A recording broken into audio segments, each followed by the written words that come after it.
ਸਲਾਮੁਅਲੈਕਮ ਜੀ। ਮੋਬਾਈਲ ਖੋਲ੍ਹਿਆ ਤੇ ਜ਼ੈਨ ਪਰਦੇਸੀ ਭਾਈ ਸਾਹਿਬ ਦੀ ਵੀਡੀਓ ਅੱਗੇ ਆ ਗਈ ਹੈ ਜੀ। 21 ਮਹੀਨੇ ਦੇ ਵਿੱਚ 60 ਲੱਖ ਰੁਪਈਆ ਮਾਸ਼ਾਅੱਲਾ ਹੋਟਲ ਜੱਦਾ ਦੇ ਵਿੱਚ ਅਜ਼ੀਜ਼ੀਆ ਦੇ ਵਿੱਚ।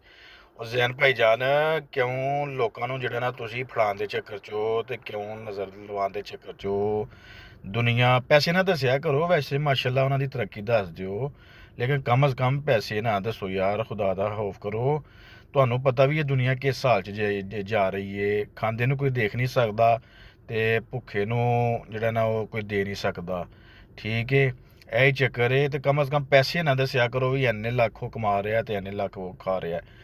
ਉਂਝ ਉਹਨਾਂ ਦੀ ਤਰੱਕੀ ਦੱਸੋ ਜੀ। ਮਾਸ਼ਾਅੱਲਾ ਹੋਟਲ ਏ ਸਾਡਾ, ਉਂਝ ਤਾਂ ਕਿ ਸਾਰੇ ਨਾ 110 ਬੰਦੇ ਕੰਮ ਕਰਦੇ ਨੇ ਵੀ ਠੀਕ ਏ, ਪੈਸੇ ਮਾਸ਼ਾਅੱਲਾ ਕਮਾਉਂਦੇ ਨੇ। ਹਰ ਹੋਟਲ ਦੇ ਵਿੱਚ ਕਮਾਈ ਹੈ, ਹਰ ਕੰਮ ਦੇ ਵਿੱਚ ਕਮਾਈ। ਕਮ ਅਜ਼ ਕਮ ਪੈਸੇ ਨਾ ਦੱਸਿਆ ਕਰੋ ਭਾਈ ਜਾਨ, ਤੁਹਾਡੀ ਮਿਹਰਬਾਨੀ ਏ। ਖੁਦਾ ਦਾ ਖੌਫ ਕਰੋ। ਨਹੀਂ ਤੇ ਆਪਣੇ ਪੈਸੇ ਦੱਸਿਆ ਕਰੋ। ਪੈਸੇ ਬਸ ਆਪਣੇ ਦੱਸਿਆ ਕਰੋ, ਲੋਕਾਂ ਦੇ ਪੈਸੇ ਨਾ ਦੱਸਿਆ ਕਰੋ ਵੀ ਪੈਸੇ ਇੰਨੇ ਕਮਾਉਂਦੇ ਤੇ ਇੰਨੇ ਨਹੀਂ। ਤੁਹਾਨੂੰ ਪਤਾ ਹੈ ਅੱਜ ਦਾ ਦੌਰ ਬੜਾ ਖਤਰਨਾਕ ਏ। ਪਹਿਲੀ ਗੱਲ, ਕਫੀਲਾਂ ਨੂੰ ਪਤਾ ਲੱਗ ਗਿਆ ਨਾ ਇਹ ਹੋਟਲਾਂ ਵਾਲੇ ਤੇ ਇਹ ਗੱਡੀਆਂ ਵਾਲੇ ਇੰਨੇ ਪੈਸੇ ਕਮਾ ਰਹੇ ਨੇ ਤੇ ਇਹ ਬੰਦੇ ਫੜੇ ਜਾਣੇ ਨੇ। ਤੁਹਾਨੂੰ ਪਤਾ ਸਾਰੀ ਨਿਜ਼ਾਮ ਦਾ।